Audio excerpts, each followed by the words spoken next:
Hello and welcome to your channel as they like it. क्या आपको पता है कि इंडिया और डब्ल्यूएचओ की एक टसल चल रही है कि कितने लोग मरे हैं कोविड-19 की वजह से इंडिया में। और इसी बीच इंडिया ने रिलीज़ किए हैं सिविल रजिस्ट्रेशन सिस्टम्स रिपोर्ट 2020। तो आइए जानते हैं पूरा topic. Civil registration systems report 2020 India ने एक महीने पहले शेड्यूल से रिलीज़ कर दी है। ये देखते हैं सिविल रजिस्ट्रेशन सिस्टम क्या है। सीआरएस डेटा कलेक्ट करता है ऑल बर्थ्स और ऑल डेथ्स का जो कि रजिस्टर हुए होती हैं लोकल अथॉरिटी के पास अक्रॉस द इंडिया। सीआरएस की रिपोर्ट रिलीज़ की जाती है by the registrar general of India. एक साल के ख़त्म होने के बाद लगभग 18 महीने बाद ये रिपोर्ट जो है जनरली रिलीज़ की जाती है। आइए देखते हैं 2020 की रिपोर्ट की क्या महत्व है।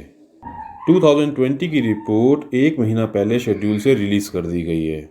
इस डेटा की महत्व इसलिए बढ़ जाता है क्योंकि पैंडमिक के टाइम जो डेथ्स हुई थी कोविड-19 की वजह से वो कई सारे ऑफिशियल रिकॉर्ड्स में कैटेगराइज नहीं हो पा रही थी।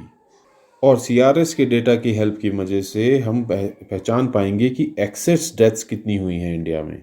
यहाँ पे आपको बता दें कि एक्सेस डेथ का मतलब है कि जो टोटल डेथ्स जो पैंडमिक ईयर में हुई हैं माइनस द टोटल डेथ्स जो नॉर्मली एक ईयर में जनरली होती हैं।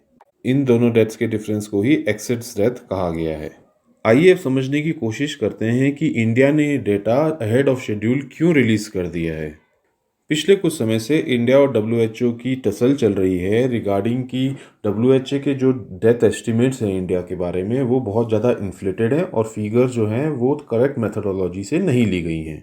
इंडिया का कहना है कि जो डब्ल्यूएचओ के डेटा हैं और जो मेथडोलॉजी है वो फ्लॉड है। और ऐसा भी कहा जा रहा है क्योंकि डब्ल्यूएचओ जो है अपने डेटा को आज रिलीज़ करने वाला है, इसीलिए सीआरएस ने जो डाटा है पहले ही रिलीज़ कर दिया है। आइए अब समझने की कोशिश करते हैं कि इंडिया और डब्ल्यूएचओ की जो ये अप्रोच है इसमें क्या डिफरेंसेस हैं और क्यों इंडिया जो है इसको कंटेस्ट कर रहा है। सबसे पहला जो की ऑब्जेक्शन है इंडिया का वो ये है कि इंडिया को क्लासीफाई किया गया है टीयर 2 कंट्री और इसी कारण से जो मेथडोलॉजी इंडिया की डेथ्स को एस्टिमेट करने में यूज़ की गई है वो डिफरेंट है फ्रॉम द वन जो कि यूज़ की गई है टीयर 1 कंट्रीज़ के लिए। डब्ल्यूएचओ कहता है कि हम टीयर 1 कंट्रीज़ में उन्हीं को इंक्लूड करते हैं जो कि full all cause mortality data जो है पैंडमिक पीरियड का हमें अवेलेबल करा पाती हैं। इंडिया को टीयर 2 में इसलिए डाला गया है क्योंकि इंडिया ने सारा ऑफिशियल डाटा जो है डब्ल्यूएचओ के साथ शेयर नहीं किया है। और इसी कारण से डब्ल्यूएचओ का कहना है कि अल्टरनेटिव डेटा और मॉडलिंग मेथड्स जो हैं वो इंडिया के केस में अडॉप्ट किए गए हैं जिसमें कई सारे फैक्टर्स भी इंक्लूड होते हैं जैसे कि इनकम लेवल्स, कोविड-19 reporting dates, test positivity rates. आइए दोस्तों अब देखते हैं कि सीआरएस का जो डेटा रिलीज़ किया गया है उसमें क्या बताया गया है। सबसे पहला उसमें टॉपिक है कोविड डेथ्स। सीआरएस का डेटा बताता है कि 2020 में इंडिया ने रिकॉर्ड की हैं 8.12 मिलियन डेथ्स जो कि 6.2% ज़्यादा हैं 2019 से। नॉर्मली ये जो सारी डेथ्स हुई हैं इंक्रीज जो हुई हैं डेथ्स में वो पैंडमिक से रिलेटेड हैं, बट ये 100% कंफर्म नहीं कहा जा सकता है क्योंकि इंडिया में सारी डेथ्स जो हैं वो जनरली रजिस्टर नहीं होती हैं। तो इसको ये भी कहा जा सकता है कि जो ये राइज़ हुआ है डेथ्स में वो इसलिए भी हुआ हो सकता है क्योंकि कई सारी फैमिलीज़ ने डेथ्स को रजिस्टर कराना अब स्टार्ट भी कर दिया है। दूसरी इम्पॉर्टेंट फाइंडिंग जो सीआरएस की रिपोर्ट में है वो है improvement in sex ratio.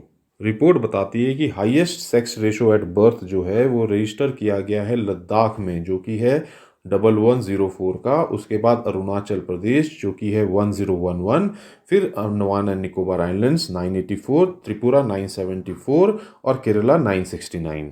Lowest sex ratio जो रिपोर्ट किया गया है वो है मणिपुर में 880, followed by Dadar and Nagar Haveli and Daman and Diu जिनका है रहा है वो 898, फिर गुजरात 909, हरियाणा 916 और मध्य प्रदेश 921।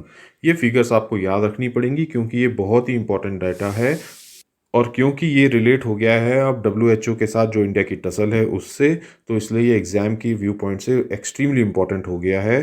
तो अगर आपको ये वीडियो पसंद आई हो तो लाइक एंड सब्सक्राइब करें, वहीं इंस्टाग्राम और टेलीग्राम से जुड़ें for free PDF and free notes. Thank you.